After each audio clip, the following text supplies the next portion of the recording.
My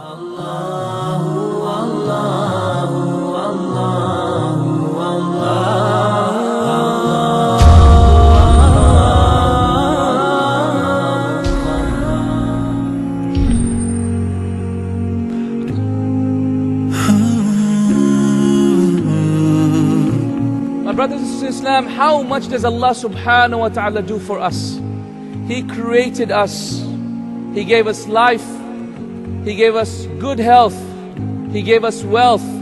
He gave us children. He gave us wives and spouses. He gave us beautiful homes to live in. He promises for us an eternal paradise. He will elevate our status and let us look at His face on the Day of Judgment. How does Allah subhanahu wa ta'ala love us so much? It's shown by the fact that even when we disobey Him, He still feeds us, He still clothes us, He still lets us breathe by Allah. He still provides for us and nourishes us and sustains us. Even whilst we're disobeying Him by Allah, even when we're committing that sin, Allah is still letting us breathe, Allah is still letting us eat our food. Ya Salaam. How great and how noble and how merciful is Allah subhanahu wa ta'ala.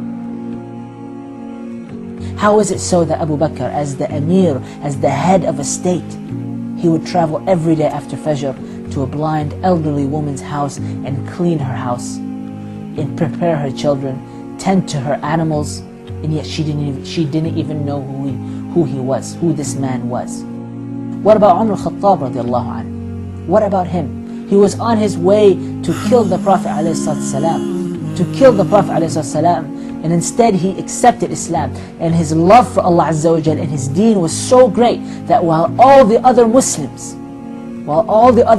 were hiding their Islam, he was ready to proclaim his Islam. What about Uthman ibn Affan radiallahu anhu wa ardah? What about him when he was asked to give? When he gave, my dear brothers and sisters, he gave from the best of what we had. Uthman ibn Affan, he gave the best of what he had in all of what he had, or as much as he could. Ali ibn Abi Talib radiallahu anhu, the Sahaba said that they left him after Isha in ruku', and they came before Fajr and they found him in ruku', except there was one difference. There was one difference, that his beard was soaked.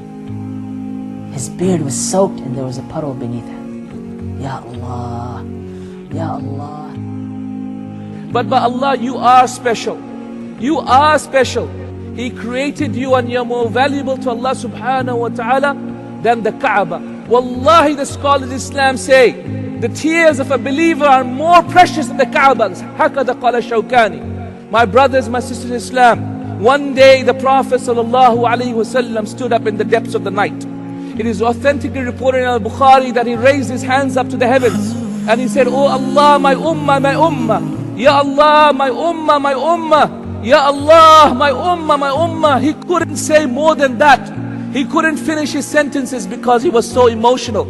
Until the night passed and the last third of the night came, until Fajr time came, and at that point Jibreel alayhi salatu wasalam came down and said, Ya Muhammad sallallahu alayhi wasallam, Allah has sent me and said, Ya Muhammad, your Lord will not disappoint you regarding your ummah.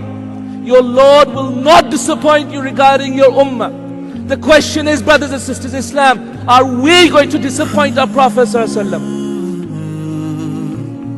What is it that you have done to prove to Allah subhanahu wa ta'ala that you love Him? To prove to Allah subhanahu wa ta'ala when He asks you on the Day of Judgment, Ya Abdi, oh my slave, how have you proven that you love me so that I may love you back on this day?